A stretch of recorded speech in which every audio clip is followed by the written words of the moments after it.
Greetings, ladies and gents, and welcome to this latest episode of Tales from Outer Space, taken from the subreddit HFY. The links to all the stories will be down below, and as always, I hope that you enjoy.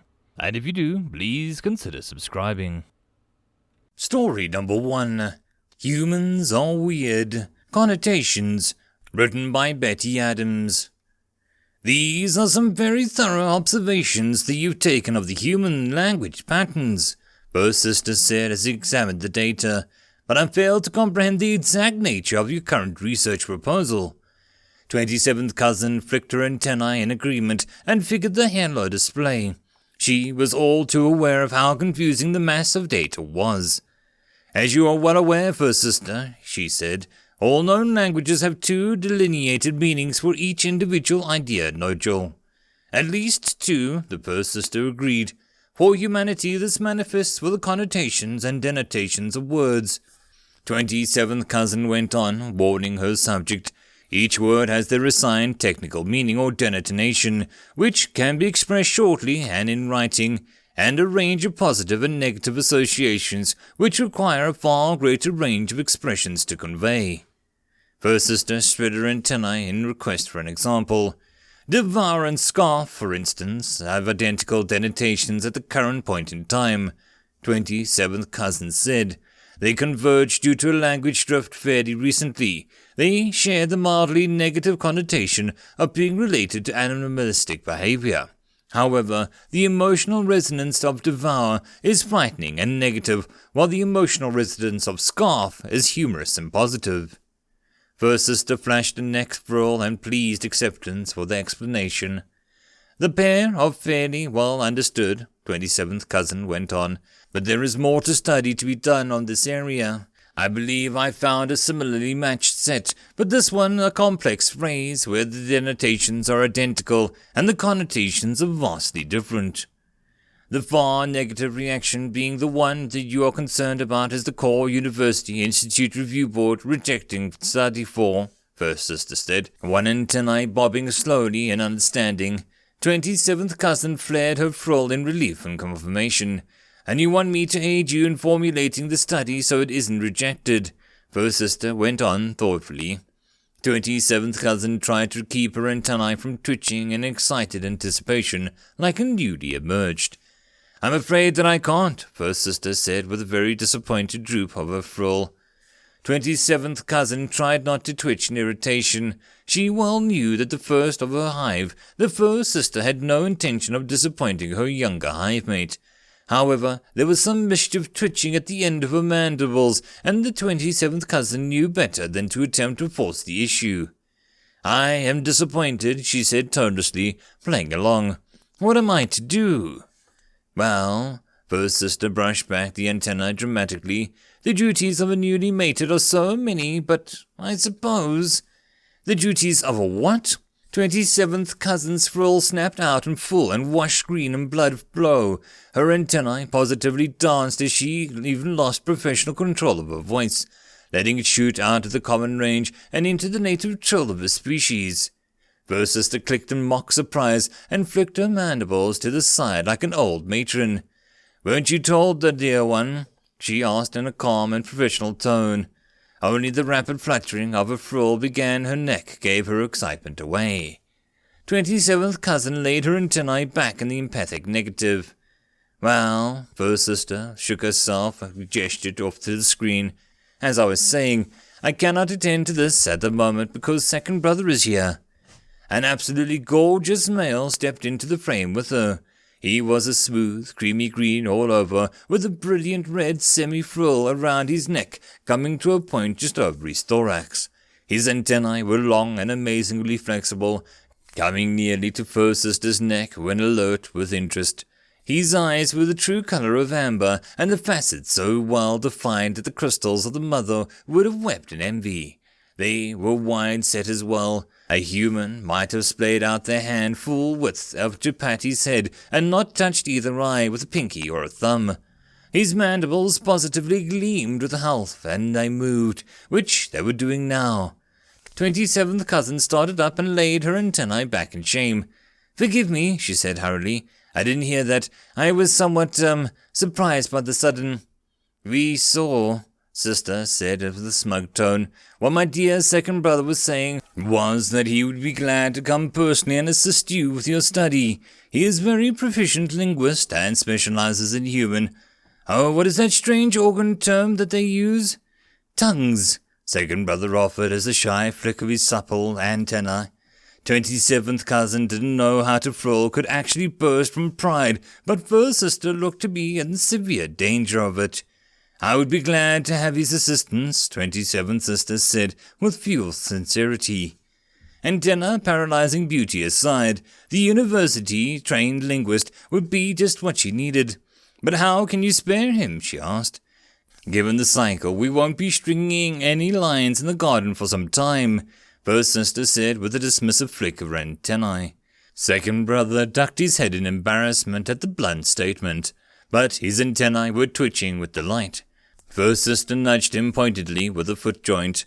"I really do think that time would be better spent getting to know the rest of the hive," he said softly, "before I have too much responsibility to wonder." "Great mother, he has a voice like wind chimes," 27th cousin thought.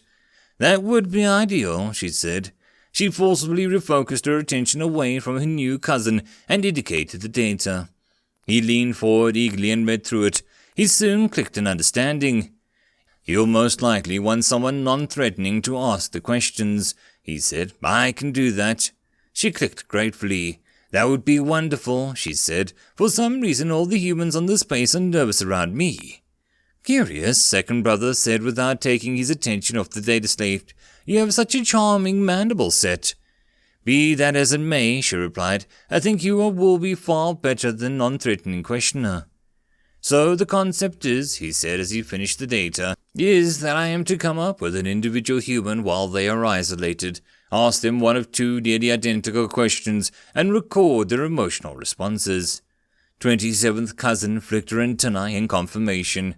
Second brother clicked a few times as he prepared for us human speech, then strained and spoke. "Human friend, would you like to accompany me to my cottage in the forest?" He tried the first question. "Human friend, would you like to accompany me to my cabin in the woods?" He had an excellent grasp of the human language and both sentences were smooth. "And you say the first one is met with general positivity, and the second one general fear and hostility?" he asked. "It is more than that," 27th cousin explained.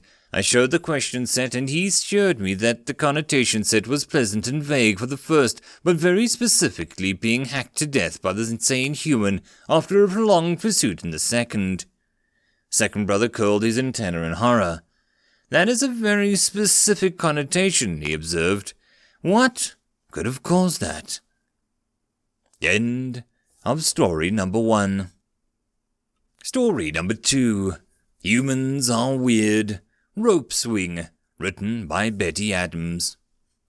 "The humans found the rope," Quartermaster Sitticle said without preamble as he entered the conference room.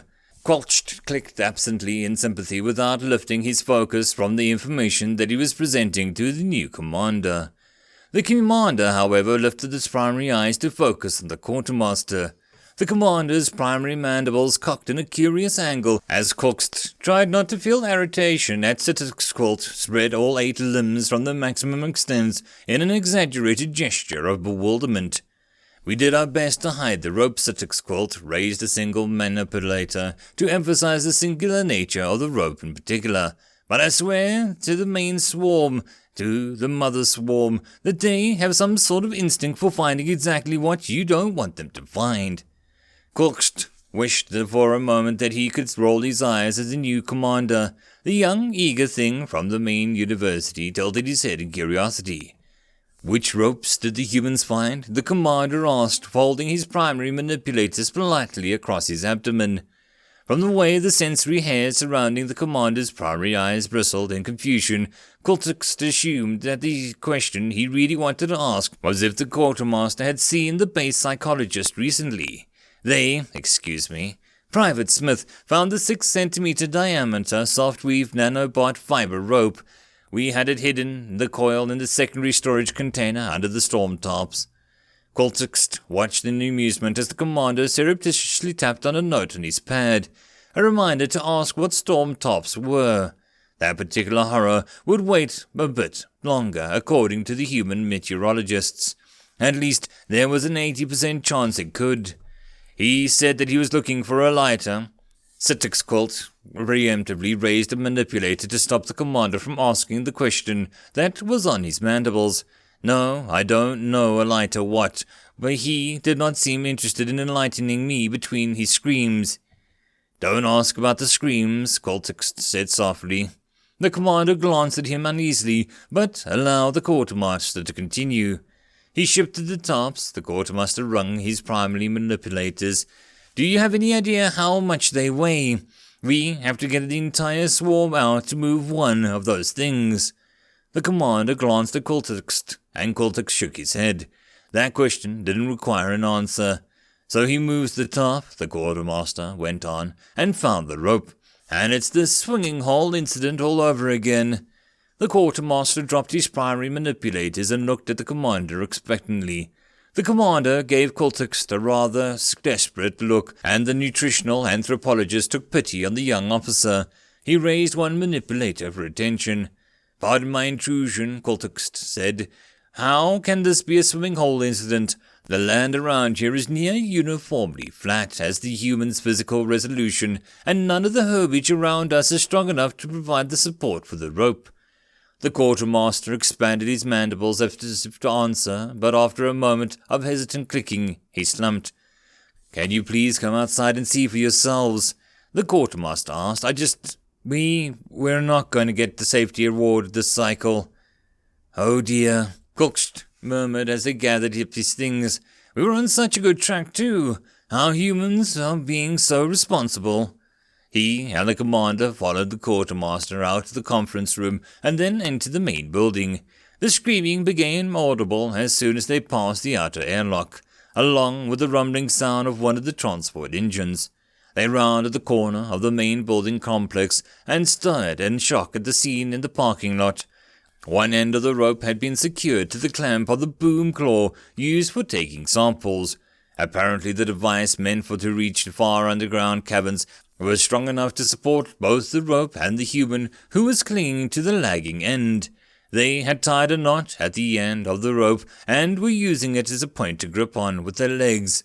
The boom claw was extended about 4 meters into the air and was slowly rotating, sending the human currently on the lagging end of the rope, Smith, Coltext thought, swinging around in a wide circle. Another human was manipulating the boom claw while the rest watched in action with wide grins of pleasure. As the commander stared in stunned silence at the boom claw stilled and the humans leapt forward to stop the circular motion for their friend. Coltext winced as the sound of 2 human bodies impacting, but neither seemed injured. Go, go, go, go, go, the human chanted. Smith appeared to attempt to run at the main base building, but staggered alarmingly to either side, as if he'd forgotten how to balance his precarious bipedal frame. Are they punishing him for some transgression? The commander asked with just a touch of horror in his set of legs. Given the fact that the rest of the humans are now competing to be the next one in the lagging end of the rope, probably not, the quartermaster pointed out. Smith had collapsed on the ground and was laughing up at the sky as his friends abandoned him to claim the place on the rope. Coltext took this to mean that he was out of the danger zone and led the commander over to the prone human. Friend Smith, Coltext greeted the human, may we climb onto your chest? The human stopped laughing long enough to wave his hand in agreement before slipping his arms under his head and letting his gaze focus on the distance that was so vague that Coltext's people. Was he cloud-watching? The commander looked like he had 1,000 questions. The quartermaster looked like he was rather exasperated with all of the answers. What is it? Coltext asked as he had gotten Smith's attention by tapping his chin. What is it with you humans and the rope? End of chapter. I hope that you enjoyed, and if you did, please consider subscribing. If you wish to support the author, there is a link to the original story, so pop over there and give him your support. If you wish to support this channel, however, there are a few ways to do so. The best and easiest would be to share this video with other people. as well as liking, subscribing, and leaving a comment. All of these things tell the algorithm that this channel is at least vaguely interesting and that may share it with other people. If you wish to support the channel in some other manner, watching my other videos would also help tremendously. Or, if you really like, there is a link down below to leave a tip or to join the Patreon. Any and all support is very much appreciated. And I hope that you all have a good one until the next time, and I'll see you then. Cheers.